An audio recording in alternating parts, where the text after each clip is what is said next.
북한 보위부 간부가 스스로 탈북을 결심하는 일이 일어났습니다. 권력과 안정된 생활을 누리던 그가 모든 것을 버리고 가족들과 함께 목숨을 걸고 탈출을 감행했습니다. 하지만 그를 탈북으로 이끈 것은 단순한 자유에 대한 갈망이 아니었습니다. 과연 북한 내부에서 무슨 일을 목격했기에 체제의 핵심 인물이 등을 돌렸을까요? 여러분의 구독과 좋아요가 이런 진실을 세상에 알리는 힘이 됩니다. 저는 김철수라고 합니다. 지금은 가명이지만요. 이 이야기는 제가 북한에서 보위부 간부로 일했던 시절부터 시작됩니다. 그 모든 것이 어떻게 시작되었는지 여러분께 차근차근 말씀드리고 싶습니다. 2010년대 초반 함경북도 청진시 포항동에서 저는 그럭저럭 괜찮은 삶을 살고 있었습니다. 보위부 간부라는 것이 그 시절엔 꽤 괜찮은 자리였거든요. 우리 동네에서는 철순의 집은 그래도 살만하다는 소리를 들었죠. 아침마다 출근길에 마주치는 이웃들이 고개를 꾸벅 숙이며 인사하는 모습을 보면 솔직히 기분이 나쁘지 않았습니다. 집은 포항동 철강공장 근처 2층 건물이었는데 그 시절로선 꽤 번듯한 편이었죠. 아내와 21살 된 아들, 18살 된 딸과 함께 살았습니다. 아들은 김책공업종합대학에 다니고 있었고 딸은 청진제일중학교 고급반에서 공부했죠. 여러분도 아시다시피 그 시절 대학 보내는 것도 쉬운 일이 아니었는데 제 지위 덕분에 가능한 일이었습니다. 제 일상은 이랬습니다. 아침 7시에 일어나서 아내가 끓여준 옥수수죽으로 아침을 때우고 8시에 보위부 청진집으로 출근했죠. 사무실은 시내 중심가에 있는 3층 건물이었는데 일반 사람들은 감히 들어오지도 못하는 곳이었습니다. 제가 맡은 일은 주로 민원 처리였습니다. 여행 증명서 발급, 거주 이전 허가, 그리고 각종 문제 해결이었죠. 그 시절 북한에서는 뭘 하려면 다 허가가 필요했거든요. 장마당에서 장사를 하려면, 다른 동네로 이사를 가려면, 심지어 친척집에 놀러 가려면 말이죠. 그런데 여기서 중요한 건 모든 게 돈으로 해결됐다는 겁니다. 공식적으론 사회주의 체제니까 그런 일이 없어야 했지만 실제론 돈 없이는 아무것도 안 됐어요. 여행 증명서 하나 떼려면 중국 돈으로 50위안, 우리 돈으로는 5만 원 정도였죠. 그 시절 일반 노동자 한 달 월급이 3,000원 정도였으니 얼마나 큰 돈인지 아시겠죠? 어느 날 아침이었습니다. 사무실에 앉아 있는데 문이 조심스럽게 열리더군요. 40살쯤 돼 보이는 여자가 들어왔는데 얼굴이 파리하니 며칠을 굶은 것 같았습니다. 손에는 낡은 보자기를 들고 있었고요. 동무, 무슨 일로 왔습니까? 그 여자는 떨리는 목소리로 말했습니다. 저희 남편이 잡혀갔는데요. 무고한 사람입니다. 제발 도와주세요. 자세히 들어보니 이런 사정이었습니다. 남편이 중국에서 건너온 쌀을 몇 포대 팔았다가 불법 거래 혐의로 구속됐다는 거예요. 그런데 그 쌀은 아들이 몰래 가져온 거였고 남편은 그냥 시장에 내다 판 것뿐이라고 하더군요. 그래서 얼마나 가져왔습니까? 그 여자는 보자기를 풀었습니다. 안에는 중국 돈 2,000위안이 들어있었어요. 그 시절 일반 가정에선 상상도 못할 큰 돈이었죠. 아마 집안의 모든 재산을 긁어모은 것 같았습니다. 저는 잠깐 생각했습니다. 공식적으론 뇌물을 받으면 안 되는 거였지만 그게 어디 현실이었나요? 상급자들도 다 그렇게 하고 있었고 심지어 재산관도 적당히 융통성 있게 처리하라고 눈치를 주곤 했거든요. 알겠습니다. 내일 아침에 다시 오세요. 뭔가 방법을 찾아보겠습니다. 그 여자가 나간 후 저는 담당 수사관에게 전화를 걸었습니다. 그 쌀 사건 말인데 증거가 좀 부족한 것 같지 않나? 한 번 더 검토해보게. 다음 날 그 여자의 남편은 풀려났습니다. 그리고 저는 그 2,000위안으로 아들의 학비를 댔죠. 그 시절 저는 그게 당연한 일이라고 생각했습니다. 도움을 요청하는 사람을 도와주고 대신 적정한 대가를 받는 것이라고요. 그런 식으로 한 달이면 5,000위안에서 10,000위안 정도를 벌었습니다. 공식 월급이 3,000원이었으니 실제 수입은 그것보다 훨씬 많았죠. 덕분에 우리 가족은 그럭저럭 먹고 살만했습니다. 아내는 장마당에서 중국제 옷을 팔았고 아이들은 다른 집 아이들보다 나은 생활을 할 수 있었어요. 저녁이면 가족들과 함께 식탁에 앉아 하루 일을 나눴습니다. 아들은 대학생활 이야기를, 딸은 학교 친구들 이야기를 했죠. 그런 평범한 행복이 영원히 계속될 줄 알았습니다. 하지만 그때의 저는 몰랐습니다. 제가 돈으로 풀어주고 있던 사건들 뒤에 어떤 진실이 숨어 있는지, 그리고 이런 시스템이 얼마나 많은 사람들을 짓밟고 있는지 말이에요. 그 모든 것을 깨닫게 된 것은 이듬해 봄, 제가 평생 잊을 수 없는 그 사건을 만나게 되면서였습니다. 이듬해 3월, 아직 추위가 가시지 않은 어느 월요일 아침이었습니다. 사무실에 출근하자마자 상급자인 리 대자가 저를 불렀습니다. 평소보다 표정이 어두웠죠. 철수 동무, 급한 일이 생겼네. 어제 청진역 근처에서 사건이 하나 터졌는데 좀 조용히 처리해야겠어. 자세한 내용을 들어보니 이런 일이었습니다. 12살쯤 된 소년이 청진역 화물칸에서 얼어 죽은 채로 발견됐다는 거예요. 아이는 며칠 전부터 역에서 구걸하며 지내다가 추위를 피하려고 빈 화물칸으로 들어갔다가 그만 목숨을 잃었다고 하더군요. 그런데 문제가 뭔가요? 우리 대자는 담배를 한 모금 깊게 빨고 말했습니다. 그 아이 아버지가 당 간부야. 함흥에서 일하는데 자기 아들이 굶어 죽었다고 난리를 치고 있어. 체면이 말이 아니지. 순간 이상한 기분이 들었습니다. 당 간부의 아들이 굶어서 구걸을 하다가 얼어 죽었다고요? 그럼 일반 주민들은 얼마나 힘들겠습니까? 그래서 어떻게 하라는 말씀이신지요? 간단해. 그 아이가 굶어 죽은 게 아니라 감기 몸살로 죽었다고 하면 돼. 부검도 이미 끝났고 담당 의사도 우리 사람이니까. 아버지한테는 적당한 보상금 주고 조용히 넘어가라고 하고. 그때 제 머릿속에 우리 아들 얼굴이 떠올랐습니다. 21살이니까 그 죽은 아이보다 훨씬 컸지만 어렸을 때 모습이 자꾸 생각났어요. 겨울에 감기 걸려서 열 펄펄 끓일 때 아내와 제가 얼마나 걱정했는지 말이에요. 하지만 명령은 명령이었습니다. 저는 곧바로 해당 지역 담당자들에게 연락을 돌렸죠. 의사에게는 사망 진단서를 급성 폐렴으로 고치라고 했고 역 관계자들에게는 그냥 길가다 쓰러진 걸로 하라고 지시했습니다. 오후에 그 아이 아버지가 찾아왔습니다. 김동무라고 하는데 40 중반쯤 돼 보이는 당 간부였어요. 하지만 그날 그 사람은 그냥 아이를 잃은 아버지였습니다. 제 아들이 정말 감기로 죽은 겁니까? 며칠 전에 보니까 너무 말랐던데. 그 사람 목소리가 떨리고 있었습니다. 눈도 빨갛게 충혈돼 있었고요. 아마 며칠 동안 잠도 못 자고 울었을 것 같았어요. 김동무 의사 선생님이 정확히 진단하신 겁니다. 요즘 아이들이 감기가 폐렴으로 악화되는 경우가 많다고 하던데요. 저는 거짓말을 하면서도 가슴이 답답했습니다. 그 사람은 명백히 뭔가 이상하다는 걸 알고 있었거든요. 하지만 어쩔 수 없이 고개를 끄덕이더군요.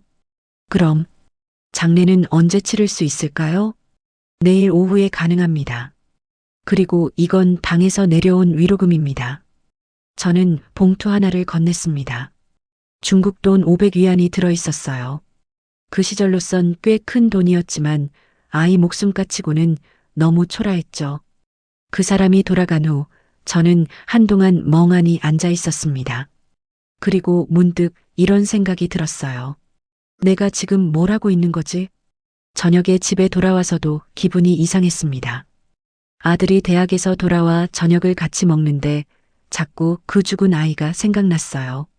그 아이도 누군가의 소중한 아들이었을 텐데 말이죠. 아버지, 오늘 기분이 안 좋아 보이시네요.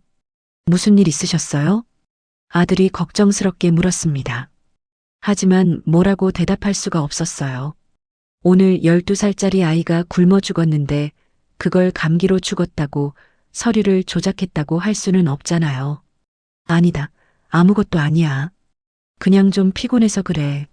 그날 밤 잠자리에서 아내가 조용히 물었습니다. 당신 요즘 일이 힘드신가 봐요? 표정이 영 안 좋던데. 아내 박동무는 결혼한 지 25년 된 사이라 제 기분을 금방 알아차렸어요. 하지만 이 일도 말할 수가 없었습니다. 그냥 요즘 일이 복잡해서 그래. 별일 아니야. 다음 날 그 아이의 장례식이 있었습니다. 저도 공식적으로 참석해야 했어요. 장례식장에는 아이 아버지와 몇몇 친척들만 왔더군요. 어머니는 너무 슬퍼서 제대로 서 있지도 못했어요. 관 속에 누워있는 아이를 보는데 정말 말라빠진 게 안타까웠습니다. 12살인데 8살쯤 돼 보일 정도로 작고 말랐어요. 이게 정말 감기로 죽었을까요? 아니면 그때 아이 아버지가 제게 다가와서 조용히 말했습니다. 김간부 동무, 솔직히 말해주세요. 제 아들이 정말 굶어 죽은 거 아닙니까? 순간 할 말을 잃었습니다. 그 사람 눈에는 진실을 알고 있다는 확신이 서려 있었거든요. 김동무 공식 기록은 폐렴으로 되어 있습니다. 그게 진실입니다. 그 사람은 더 이상 묻지 않았습니다. 하지만 돌아서면서 한마디를 남겼어요.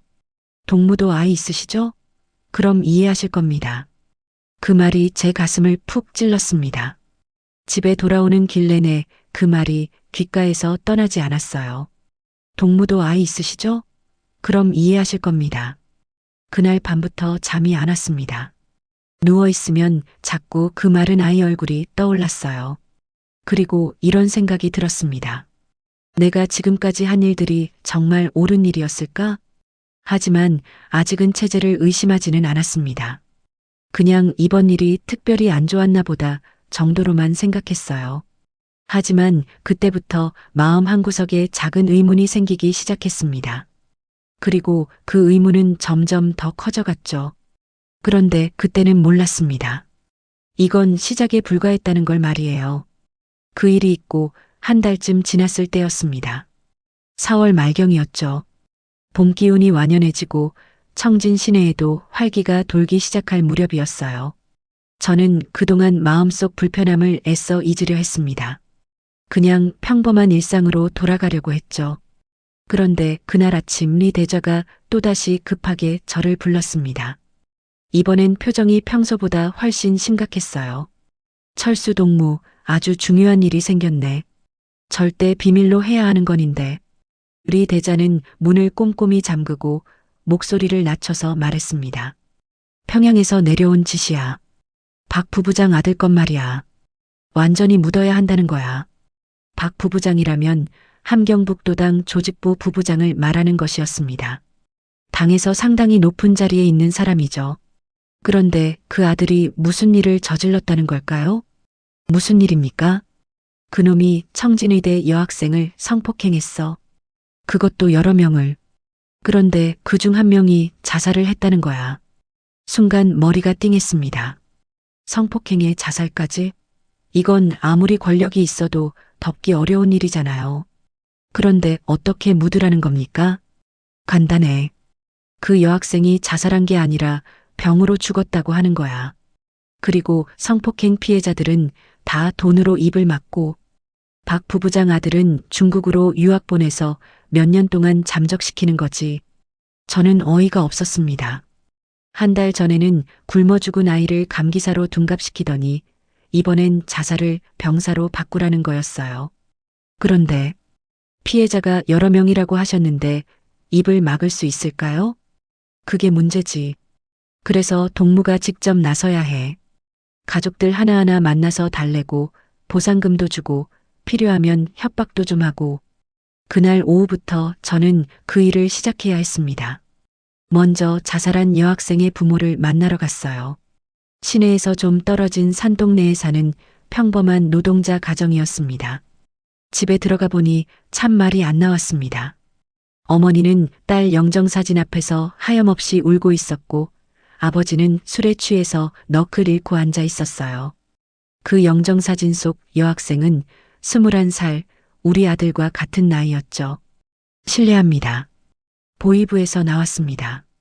그 말을 듣자마자 아버지가 벌떡 일어났습니다. 우리 딸 사건 해결해 주러 온 겁니까? 그 개새끼를 잡아서. 진정하세요. 그래서 온 겁니다만 상황이 복잡해서 시간이 좀 걸릴 것 같습니다. 그런데 우선 이것부터 정리를 해야겠는데요. 저는 봉투 하나를 꺼냈습니다. 중국 돈 3천 위안이 들어 있었어요. 이게 뭡니까? 당에서 내려온 위로금입니다. 그리고 짧은 사인을 급성 심근경색으로 바꿔야 할 것 같습니다. 뭐라고요? 아버지의 얼굴이 순식간에 달라졌습니다. 어머니도 울음을 멈추고 저를 쳐다보더군요. 그 개새끼가 우리 딸을 겁탈하고 죽음으로 몰았는데 그걸 병으로 죽었다고 하라는 겁니까? 아니, 그게 아니라 수사가 더 원활하게 진행되려면 그때 아버지가 소리를 질렀습니다. 거짓말하지 마세요. 박 부부장 아들 감싸려는 거잖아요. 돈으로 우리 딸 목숨값 치르려는 거죠. 저는 할 말을 잃었습니다. 그 사람 말이 맞았거든요. 하지만 명령은 명령이었어요. 제가 원해서 하는 일이 아닙니다. 하지만 나가세요. 당장 나가요. 결국 그날은 아무것도 하지 못하고 돌아왔습니다. 하지만 며칠 후 상황이 바뀌었어요. 그 집에 다른 보이부 요원들이 찾아가서 계속 말을 안 들으면 남편도 어떻게 될지 모른다고 협박한 거죠. 일주일 후 그 가족은 결국 굴복했습니다. 아버지가 직장에서 잘릴 위기에 처하자 어쩔 수 없이 돈을 받고 입을 다물기로 한 거예요. 그런데 이 과정에서 제가 충격적인 사실을 알게 되었습니다. 사건 파일을 정리하다가 우연히 박 부부장 아들의 과거 기록을 보게 된 거죠. 파일을 열어보니 깜짝 놀랐습니다. 이놈이 지금까지 저지른 일들이 한두 가지가 아니었어요. 고등학교 때부터 여학생들을 괴롭혔고 대학에 와서는 더 심해졌더군요. 그런데 매번 아버지 권력으로 덮어왔던 거예요. 가장 충격적인 건 새해 전 기록이었습니다. 이놈이 한 여학생을 임신시켰는데 그 학생이 낙태하다가 죽었다는 내용이 있었어요. 그때도 수술 중 의료사고로 처리됐더군요. 그 순간 제 등골이 오싹해졌습니다. 이게 과연 처음이 아니구나 하는 생각이 들었거든요. 이 시스템 안에서 권력만 있으면 사람 죽이고도 덮을 수 있다는 걸 깨달은 거죠. 그날 밤 집에 돌아와서 저는 한참 동안 생각했습니다. 아들이 공부하는 모습을 보면서도 딸이 밥 먹는 모습을 보면서도 자꾸 그 죽은 여학생들이 떠올랐어요. 만약 우리 딸이 그런 일을 당한다면 상상만 해도 미칠 것 같았습니다. 하지만 권력도 없고 돈도 없으면 우리 딸도 그렇게 될 수밖에 없겠구나 하는 생각이 들었어요. 그때부터 저는 이 체제에 대해 본격적으로 의문을 갖기 시작했습니다. 과연 이게 사람 사는 세상인가? 돈과 권력만 있으면 뭘 해도 되는 세상이 정의로운 사회인가? 하지만 아직도 저는 직책을 유지했습니다. 가족을 먹여 살려야 했고 함부로 반항했다가는 우리 가족이 위험해질 수 있었거든요. 그래서 계속 그런 일들을 처리해야 했어요.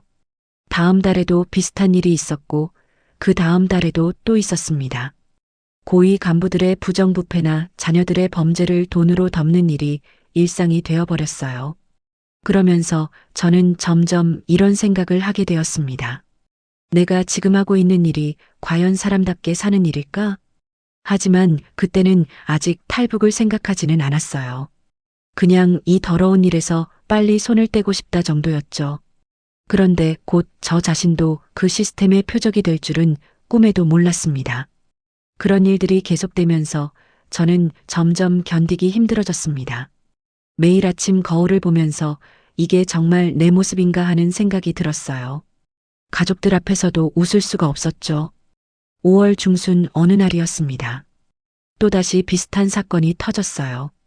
이번엔 도당 간부의 조카가 교통사고를 냈는데 술에 취해서 운전하다가 행인을 치어 죽인 거였습니다. 피해자는 시장에서 채소를 팔던 50대 아주머니였어요. 우리 대좌가 또 저를 불렀습니다. 또 조용히 처리해야 할 일이 생겼네. 이번엔 더 치받았어요. 그 아주머니에게는 고등학생 딸이 있었는데 어머니가 죽으면 학교도 그만두고 혼자 살아야 하는 상황이었거든요. 이번엔 어떻게 하라는 겁니까? 간단해. 그 여자가 술에 취해서 길에 나와 넘어진 거로 하면 돼. 가해자는 그냥 그 옆을 지나가던 사람이고 저는 더 이상 참을 수 없었습니다. 대자동무, 이건 좀 심하지 않습니까? 죄 없는 사람이 죽었는데. 뭐라고? 철수동무, 지금 상부 지시에 토를 다는 거야? 아니, 그게 아니라 너무 자주 이런 일이. 내가 지금까지 뭘 먹고 살았는 줄 아냐? 이런 일 처리하면서 받은 돈으로 아들 대학 보내고 딸 고등학교 보낸 거 아니야? 그 말에 할 말이 없었습니다. 사실이었거든요. 하지만 그날 밤 집에 돌아와서 생각해 보니 이대로는 정말 안 되겠다는 마음이 들었어요. 며칠 후 저는 용기를 내서 도당 조직부에 직접 찾아갔습니다. 익명으로 신고서를 하나 써서 말이에요. 박 부부장 아들 건과 최근 교통사고 건을 자세히 적어서 제출했죠. 이렇게라도 해서 이 더러운 일들을 막아야겠다는 생각이었습니다. 정말 순진한 생각이었어요. 일주일쯤 지났을까요? 어느 날 아침 출근을 했는데 리 대저가 저를 보는 눈빛이 달라졌더군요. 그리고 오후에 뜻밖의 손님이 찾아왔어요. 김철수 동무 맞습니까? 모르는 사람이었는데 보위부 상급 요원처럼 보였습니다. 중앙에서 온 사람 같았어요. 그런데요, 몇 가지 확인하고 싶은 것이 있어서 왔습니다. 최근에 당 조직부에 무슨 신고를 하신 일이 있습니까? 그 순간 머릿속이 하얘졌습니다. 익명으로 했는데 어떻게 저를 찾아낸 걸까요? 신고요? 무슨 신고 말입니까? 박 부부장 관련된 신고 말입니다. 혹시 기억나는 게 없습니까? 저는 애써 태어난 척했습니다. 전혀 모르겠는데요. 제가 왜 그런 신고를 하겠습니까? 그 사람은 잠시 저를 쳐다보더니 파일 하나를 꺼냈습니다. 그럼 이건 뭡니까? 필체 감정 결과 동무 글씨와 98% 일치한다고 나왔는데요. 완전히 들켰더군요. 그때서야 저는 제가 얼마나 순진했는지 깨달았습니다. 북한에서 보위부를 상대로 익명 신고를 한다는 게 말이 안 되는 일이었어요. 그럼 인정하시는 겁니까? 김철수 동무, 지금까지 당과 나라에서 믿고 맡긴 중요한 일을 해왔는데 왜 이런 배신 행위를 했습니까? 배신 행위라고 하더군요. 잘못된 것을 신고한 게 배신 행위라니. 저는 그냥 원칙대로 해야 한다고 생각해서. 원칙? 동무가 지금까지 한 일들이 원칙적이었다고 생각해요? 그 말에 아무 대답을 할 수 없었습니다. 제가 지금까지 해온 일들을 생각하면 제가 원칙을 말할 자격이 있나 싶었거든요. 앞으로 조심하세요. 이번이 마지막 경고입니다. 그 사람이 간 후 리 대자가 저를 불렀습니다. 철수야, 너 완전히 미쳤구나. 지금까지 우리가 너를 얼마나 믿고 일을 맡겼는데 이런 식으로 뒤통수를 치냐? 대자 동무, 저는 닥쳐. 앞으로 너는 감시 대상이야. 모든 행동이 보고될 거고 조금이라도 이상한 짓 하면 바로 끝장이야. 그날부터 제 주변에 감시 요원들이 붙었습니다. 출근길에도 점심시간에도 퇴근 후에도 누군가 저를 지켜보고 있다는 걸 느낄 수 있었어요. 더 무서운 건 집까지 감시가 시작됐다는 것입니다. 아이들 학교에도 연락이 갔더군요. 너희 아버지 요즘 이상한 행동 안 하냐고 물어보더래요. 아들이 저에게 물었습니다.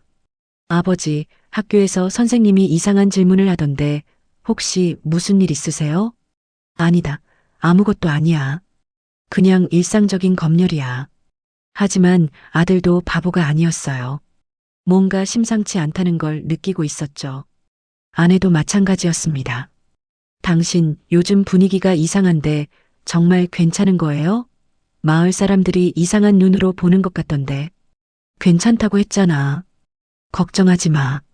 하지만 상황은 점점 더 나빠졌습니다. 직장에서도 동료들이 저를 피하기 시작했어요. 누구도 저와 대화하려고 하지 않았고 중요한 일에서는 제외시키기 시작했습니다. 한 달쯤 지났을 때 결정적인 일이 일어났습니다. 어느 날 퇴근하고 집에 왔는데 딸이 울고 있더군요. 아빠, 오늘 학교에서 친구들이 우리 아빠가 반역자래요. 그게 뭐예요? 그 순간 정말 가슴이 무너지는 것 같았습니다. 제 딸까지 그런 소리를 들어야 하다니. 그런 말 듣지 마라. 아빠는 잘못한 게 없어. 하지만 제 목소리에도 확신이 없었어요. 과연 제가 잘못한 게 없을까요? 지금까지 해온 일들을 생각하면 저도 그 더러운 시스템의 한 부분이었거든요. 그날 밤 잠자리에서 아내가 조용히 말했습니다. 당신, 우리 가족 생각해서라도 조심해요. 아이들이 이런 일에 휘말리면 안 되잖아요. 그 말이 제 가슴을 찔렀습니다. 제가 양심적으로 행동한다고 했는데 결과적으로는 가족들만 고생시키고 있었거든요. 그때부터 저는 본격적으로 이 나라를 떠날 생각을 하기 시작했습니다. 이런 식으로는 우리 가족이 안전할 수 없겠구나 하는 생각이 들었어요. 하지만 탈북이라는 게 말처럼 쉬운 일은 아니었습니다. 특히 제처럼 감시받는 상황에서는 더더욱 말이죠. 그렇게 몇 달을 고민하던 중 마침내 결정적인 계기가 찾아왔습니다. 그 결정적인 계기는 7월 초에 찾아왔습니다. 제가 감시받기 시작한 지 2달쯤 지났을 무렵이었어요. 어느 날 아침 출근을 했는데 리 대저가 새로운 명령을 내렸습니다. 철수야, 내가 마지막으로 처리해야 할 일이 있어. 도 간부 김동무 아들이 또 사고를 쳤는데 이번엔 좀 큰일이야. 자세히 들어보니 끔찍한 일이었습니다.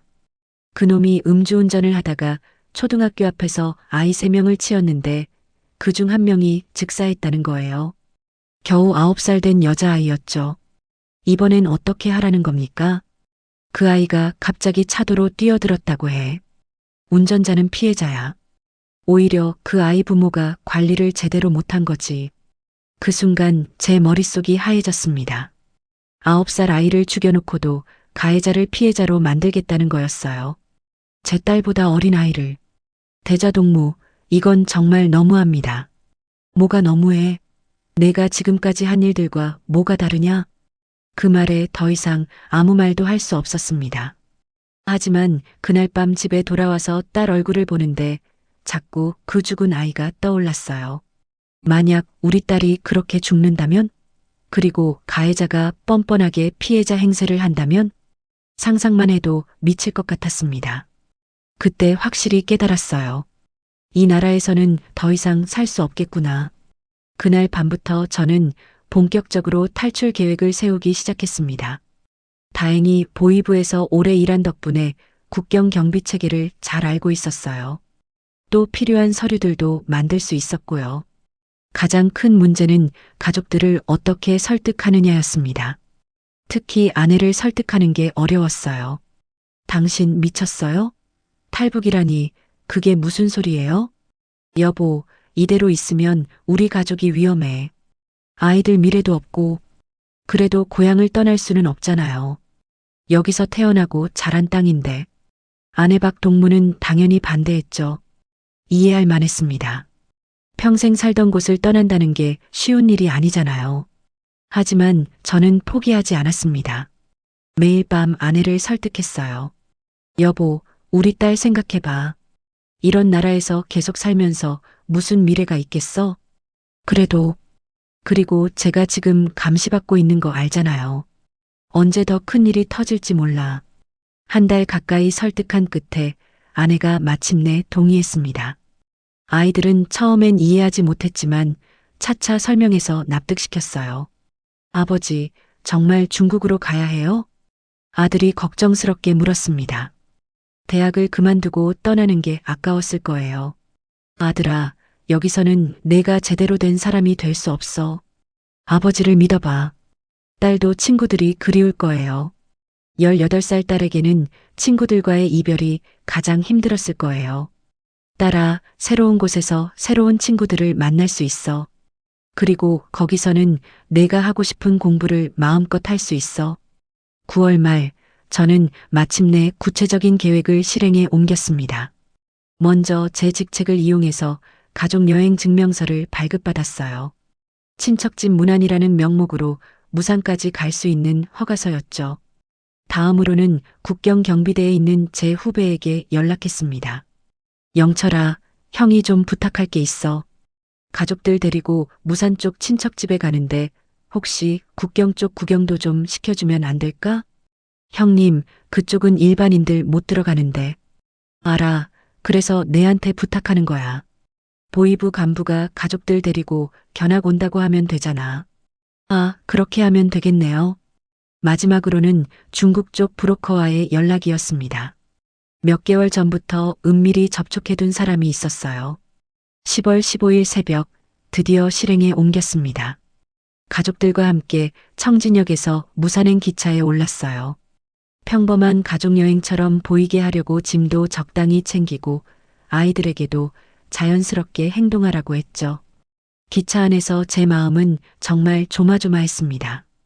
과연 이 계획이 성공할까? 만약 발각되면 우리 가족은 어떻게 될까?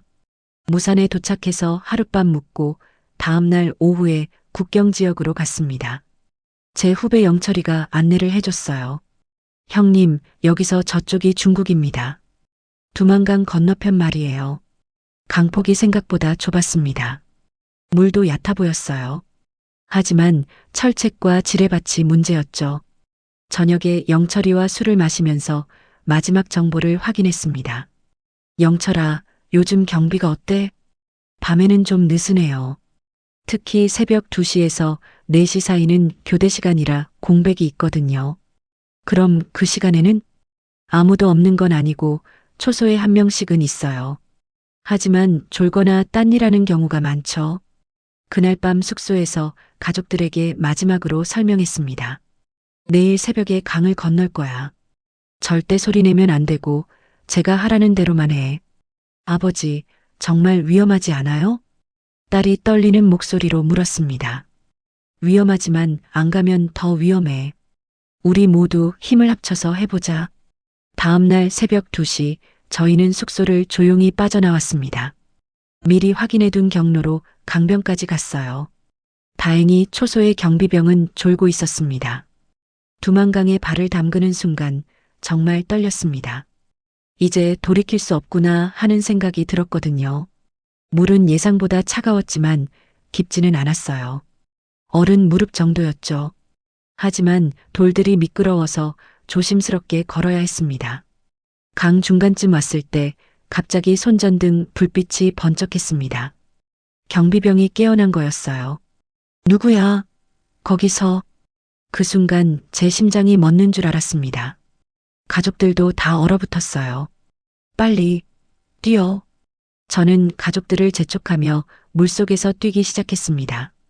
뒤에서 호각 소리와 고함 소리가 들렸어요. 탈북자다. 잡아라. 총소리도 몇 발 들렸지만 다행히 맞지는 않았습니다. 어둠 속에서 정확히 조준하기 어려웠을 거예요. 마침내 중국 땅에 발을 디뎠을 때 저는 그동안의 인생이 주마등처럼 지나가는 걸 느꼈습니다. 이제 정말 자유구나 하면서도 한편으로는 고향을 영원히 떠나는구나 하는 슬픔이 밀려왔어요. 하지만 아직 안전한 것은 아니었습니다. 중국에서의 새로운 고난이 기다리고 있었거든요. 중국 땅에 발을 디딘 순간 저는 마침내 자유를 얻었다고 생각했습니다. 하지만 그것은 착각이었어요. 진짜 고난은 그때부터 시작이었거든요. 강을 건넌 직후 미리 연락해둔 조선족 브로커가 저희를 맞이했습니다. 김 씨라고 하는 50대 남자였는데 첫인상부터 믿음직스럽지 않았어요. 어서 오세요. 빨리 차로 갑시다. 여기는 위험해요. 낡은 승합차에 올라타는데 온 가족이 벌벌 떨고 있었습니다. 특히 딸은 계속 울면서 엄마 무서워요 하고 말하더군요.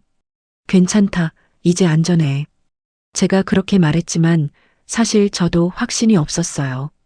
첫날 밤은 연변 어느 농촌 마을의 조선족 집에서 보냈습니다.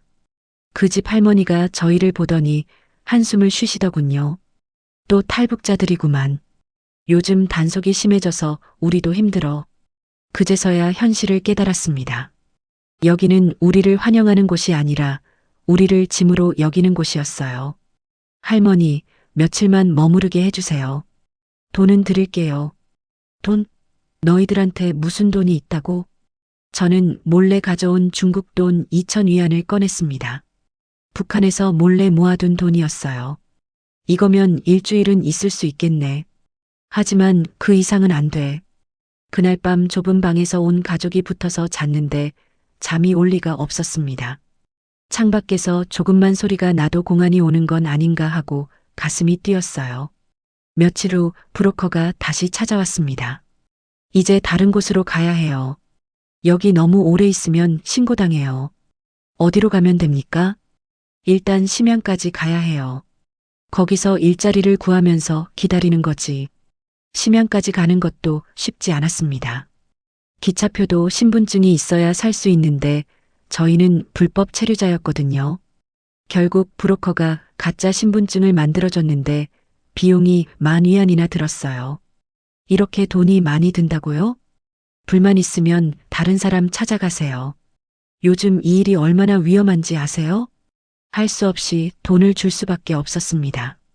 벌써 제가 가진 돈의 반이 없어졌어요. 심양에 도착해서는 더 큰 충격이 기다리고 있었습니다. 브로커가 저희를 데려간 곳은 공장 지하실이었는데 거기에 탈북자들이 20명 정도 숨어 살고 있었어요. 여기서 당분간 지내셔야 해요. 밖으로는 절대 나가면 안 되고 지하실은 정말 열악했습니다. 화장실도 제대로 없고 환기도 안 됐어요. 곰팡이 냄새가 진동했죠. 아버지, 여기서 언제까지 살아야 해요? 아들이 절망적인 표정으로 물었습니다. 북한에서는 그래도 집이 있었는데 여기서는 마치 감옥 같은 곳에서 살아야 했거든요. 조금만 참아라. 금방 나갈 수 있을 거야. 하지만 저도 확신이 없었어요. 그런데 일주일쯤 지났을 때 끔찍한 소식을 들었습니다. 같이 지내던 탈북자 한 명이 브로커에게 조용히 말하더군요. 형님, 북한에서 사람들이 왔다던데요. 탈북자들 찾아서 데려간다고. 그 말을 듣는 순간 등골이 오싹해졌습니다. 북한 보위부 요원들이 중국까지 와서 탈북자들을 잡아간다는 뜻이었거든요. 누구를 찾는다고 했어요? 청진에서 온 보위부 간부 가족이라고 하던데 완전히 저희 이야기였습니다.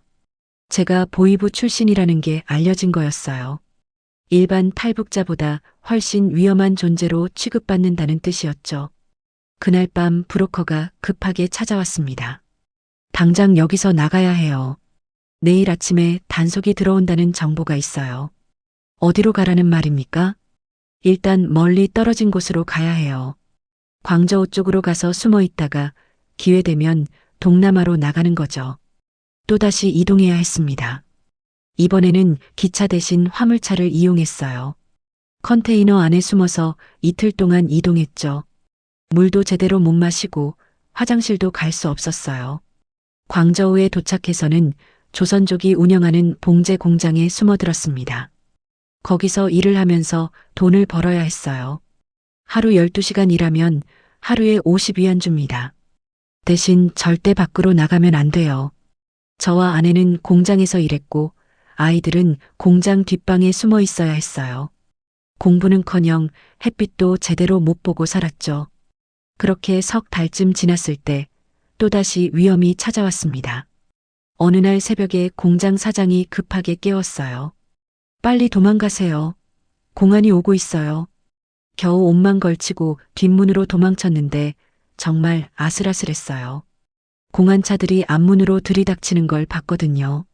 그 이후로는 정말 떠돌이 생활을 했습니다. 며칠씩 여기저기 숨어 다니면서 그날그날 버텨나가는 생활이었어요. 가장 힘들었던 건 아이들이 점점 지쳐간다는 것이었습니다. 특히 딸은 계속 울면서 고향에 돌아가고 싶어요 하고 말했어요. 딸아, 조금만 더 참아라. 곧 좋은 곳으로 갈 수 있을 거야. 하지만 제 목소리에도 확신이 없었습니다. 과연 우리가 이 상황에서 벗어날 수 있을까요? 그때 마침내 희망의 빛을 보게 되었습니다. 한국 선교사를 소개받게 된 거였어요. 한국으로 갈 수 있는 방법이 있습니다. 하지만 위험하고 돈도 많이 들어요. 얼마나 들까요? 가족 내시면 10,000달러는 있어야 해요. 10,000달러라니 중국 돈으로 70,000 위안이었습니다. 저희가 가진 돈으로는 턱없이 부족했어요. 돈이 부족하면 일을 더해서 모으셔야죠. 하지만 시간이 오래 걸릴수록 더 위험해집니다. 그때 저는 정말 절망스러웠습니다. 돈을 모으려면 시간이 오래 걸리는데 시간이 오래 걸릴수록 잡힐 위험이 커진다니.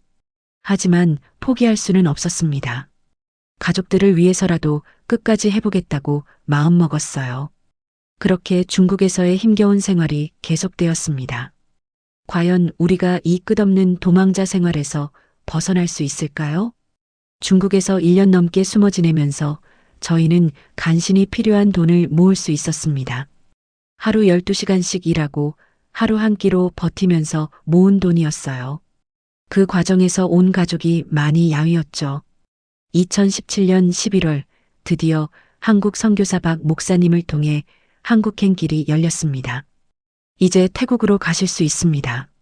하지만 가는 길이 매우 위험해요. 각오를 단단히 하셔야 합니다. 박 목사님은 40대 후반에 온화해 보이는 분이었는데 눈빛만은 매우 진지했어요. 목사님, 정말 한국까지 갈 수 있을까요? 하나님의 도움이 있다면 가능합니다. 하지만 중간에 포기하면 모든 게 끝나요. 그날 밤 가족들과 마지막 회의를 했습니다.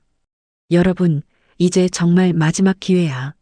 실패하면 모든 게 끝이니까 신중하게 생각해봐. 아들이 먼저 말했습니다. 아버지, 지금까지 여기서 이렇게 살 바에는 차라리 도전해보는 게 나을 것 같아요. 딸도 고개를 끄덕였어요. 저도 이제 한국에서 제대로 공부하고 싶어요. 아내는 잠시 망설이다가 말했습니다. 이제 와서 포기할 수는 없죠. 끝까지 가봅시다. 12월 초 저희는 마침내 태국행 여정을 시작했습니다. 먼저 쿤민까지 기차로 이동했는데 이때도 가짜 신분증을 써야 했어요. 검문에 걸릴까봐 내내 가슴이 조마조마했죠.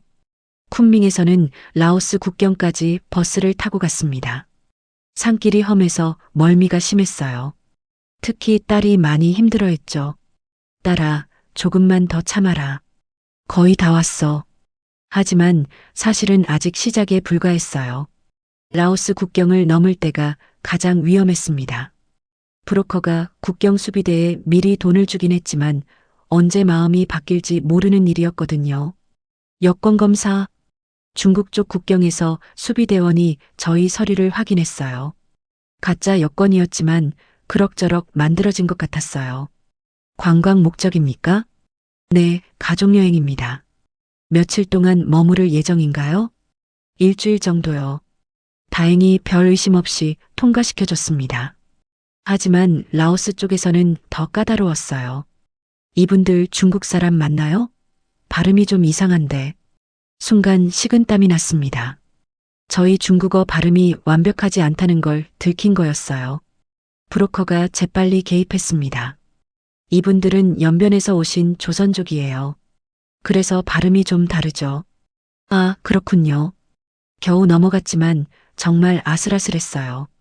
라오스에서는 이틀 동안 머물렀는데 정말 열악한 여관이었습니다. 방에는 침대 하나뿐이고 화장실도 공용이었어요. 모기도 많아서 밤새 잠을 못 잤죠. 아버지, 언제까지 이런 곳에서 지내야 해요? 아들이 지친 목소리로 물었습니다. 곧 태국으로 갈 거야. 거기서는 좀 나을 거야. 하지만 태국으로 가는 길도 순탄하지 않았습니다. 라오스와 태국 국경에서 또 다른 위기가 기다리고 있었거든요. 이 사람들 불법 입국자 같은데요? 태국 수비대원이 의심스러운 눈초리로 저희를 봤어요. 이번에는 브로커가 미리 준비한 돈이 통했습니다. 500달러를 건네자 태박 달라진 얼굴로 저희를 통과시켜줬어요. 태국 방콕에 도착했을 때는 정말 다른 세상에 온 것 같았습니다. 높은 빌딩들과 네온 사인, 그리고 자유롭게 돌아다니는 사람들을 보니 신기했어요. 와, 여기 정말 크네. 딸이 처음으로 밝은 표정을 지었습니다. 그래, 이제 거의 다 왔어. 하지만 아직 마지막 관문이 남아 있었습니다. 한국 영사관에 들어가는 것이었어요. 박 목사님이 방콕에서 저희를 맞이했습니다. 고생 많으셨습니다. 이제 한국 영사관에 가서 망명 신청을 하시면 됩니다. 그럼 바로 한국으로 갈 수 있는 건가요? 절차가 좀 복잡해요. 신원 확인도 받아야 하고 조사도 받아야 하고 몇 주는 걸릴 것 같습니다. 다음 날 아침 저희는 한국 영사관으로 향했습니다. 온 가족이 손을 꼭 잡고 걸어갔어요. 영사관 앞에 도착했을 때 가슴이 두근두근했습니다. 드디어 한국 땅에 발을 딛는 것과 같은 거구나 하는 생각이 들었거든요. 여기서 신청하시면 됩니다. 영사관 직원이 친절하게 안내해줬어요. 오랜만에 들어보는 한국말이었죠. 정말 한국 사람이시네요. 딸이 신기해하며 말했습니다. 2년 넘게 한국말을 제대로 못 써봤거든요. 신청 과정에서 여러 가지 질문을 받았습니다. 북한에서 어떤 일을 하셨습니까? 보위부에서 일했습니다. 탈북 이유가 무엇입니까? 북한의 불이한 시스템을 더 이상 견딜 수 없었습니다. 자세한 조사 과정에서 제가 북한에서 했던 일들을 모두 털어놓았어요. 뇌물을 받은 것도 증거를 조작한 것도 다 말했죠. 솔직하게 말씀해 주셔서 고맙습니다. 그런 용기가 있으셨기에 여기까지 올 수 있었을 겁니다. 영사관 직원의 말에 눈물이 났습니다. 오랜만에 들어보는 따뜻한 말이었거든요. 한 달 가까이 영사관 근처 숙소에서 머물면서 각종 절차를 밟았습니다. 신원조사, 건강검진, 면담 등등. 복잡했지만 희망이 있었어요. 그리고 마침내 그날이 왔습니다. 축하드립니다. 한국행이 확정되었습니다. 그 말을 들었을 때 정말 꿈 같았어요. 2년 반이나 걸린 긴 여정의 끝이 보이는 순간이었죠. 비행기에 오르면서 창밖을 내다봤는데 구름 위로 해가 떠오르고 있었습니다. 새로운 시작이구나 하는 생각이 들었어요. 딸이 제 손을 꼭 잡고 말했습니다. 아빠, 이제 정말 자유로워지는 거죠? 그래, 이제 정말 자유야. 그렇게 저희는 마침내 꿈에 그리던 한국으로 향했습니다. 하지만 진짜 새로운 삶은 이제부터 시작이었어요. 2017년 12월 인천공항에 도착했을 때의 그 기분을 평생 잊을 수 없을 겁니다. 한국 땅을 처음 밟았을 때 온 가족이 울었어요. 기쁨의 눈물이었죠. 아버지, 여기가 정말 한국이에요? 딸이 신기한 듯 주위를 둘러보며 물었습니다. 공항부터가 북한과는 차원이 달랐거든요. 반짝반짝 빛나는 바닥, 큰 유리창, 그리고 자유롭게 돌아다니는 사람들. 그래, 여기가 우리나라야. 진짜 우리나라. 처음 일주일은 하나원에서 보냈습니다. 탈북민들을 위한 교육기관이었는데 거기서 남한 생활에 대해 배웠어요. 가장 충격적이었던 건 마트에 갔을 때였습니다. 아이고, 이게 뭐야? 물건이 이렇게 많아? 아내가 놀라서 말했어요. 북한에서는 상상도 못할 만큼 많은 물건들이 진열되어 있었거든요. 라면만 해도 수십 종류가 있었어요. 여보, 이거 정말 다 살 수 있는 거예요?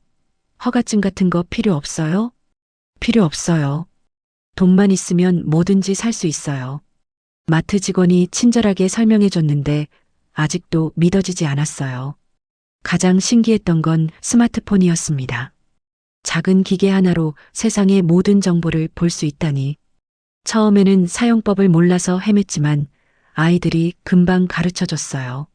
아빠, 이걸 보세요. 북한 뉴스도 나와요. 아들이 보여준 뉴스를 보는데 정말 충격이었습니다. 제가 북한에 있을 때는 전혀 몰랐던 사실들이 나오는 거예요. 하나원을 나와서는 경기도 안산의 작은 아파트를 배정받았습니다. 투룸이었는데 중국에서 지하실에 살던 때를 생각하면 천국 같았어요. 우리만의 집이네. 딸이 방을 하나씩 둘러보며 좋아했어요. 북한에서도 중국에서도 이런 안전한 집은 없었거든요. 하지만 한국 생활이 처음부터 쉬웠던 건 아닙니다. 언어부터 달랐어요. 같은 한국말인데도 북한말과는 많이 달랐죠. 아저씨, 이거 얼마예요? 제가 시장에서 물어봤더니 상인이 이상하게 쳐다보더군요. 나중에 알았는데 말투가 북한식이라서 그랬다고 해요. 직장을 구하는 것도 쉽지 않았습니다. 나이도 많고 한국 사회 경험도 없고 처음에는 공장에서 일했어요. 김씨, 여기서는 이렇게 하면 안 돼요. 동료가 저를 가르쳐 주는데 감사하면서도 서러웠어요. 북한에서는 간부였는데 여기서는 신참이니까요. 그래도 점점 적응해 나갔습니다. 한국 사람들이 생각보다 친절했어요. 이웃 아주머니들이 김치도 나눠주고 아이들 학용품도 챙겨주고 우리가 탈북민이라고 해서 차별하지 않아요. 오히려 도와주려고 하는 분들이 많더라고요. 아내도 점점 한국 생활에 적응해 갔어요. 아이들 변화가 가장 놀라웠습니다. 아들은 한국 대학에 다시 입학했고 딸은 고등학교를 졸업하고 간호학과에 진학했어요. 아빠, 한국에 와서 정말 다행이에요. 여기서는 제가 하고 싶은 공부를 할 수 있어요. 딸이 간호사가 되겠다고 했을 때 정말 뿌듯했어요. 북한에서는 꿈꾸기도 어려웠던 일이거든요. 저도 차차 안정을 찾아갔습니다. 몇 년 후에는 탈북민 상담사 자격증을 따서 후배 탈북민들을 도와주는 일을 하게 되었어요. 선배님, 한국 생활이 정말 좋으신가 봐요. 상담을 받으러 온 탈북민이 물어봤는데 솔직히 대답했습니다. 좋아요. 하지만 고향 생각은 항상 나요. 정말 그랬어요. 자유롭고 풍요로운 한국 생활이 감사하지만 북에 남겨둔 땅 그리고 친구들 생각은 늘 마음 한구석에 있었어요.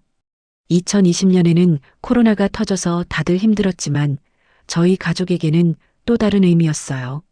정부에서 재난지원금도 주고 마스크도 나눠주고 국민으로 대접받는다는 걸 실감했거든요.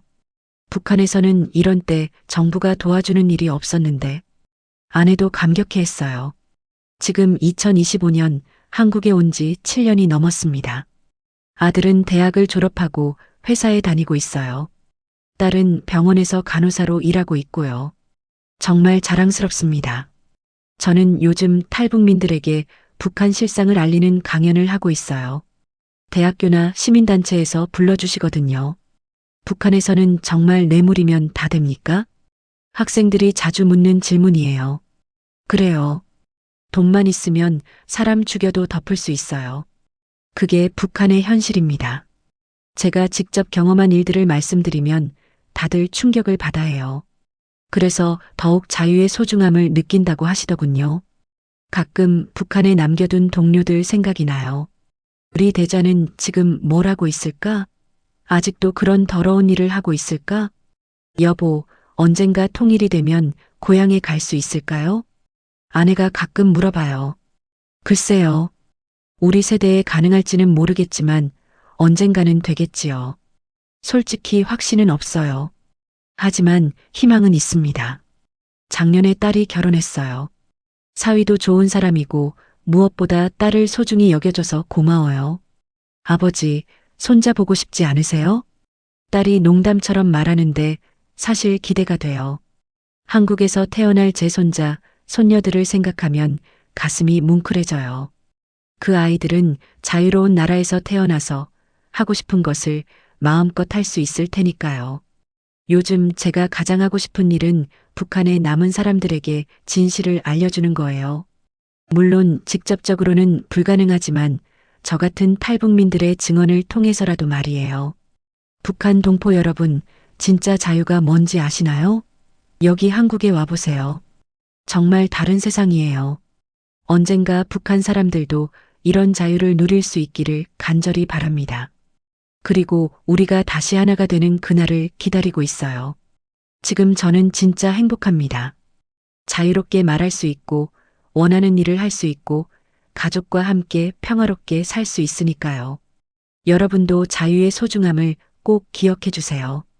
그리고 북한에 남겨진 동포들을 잊지 말아 주세요. 감사합니다.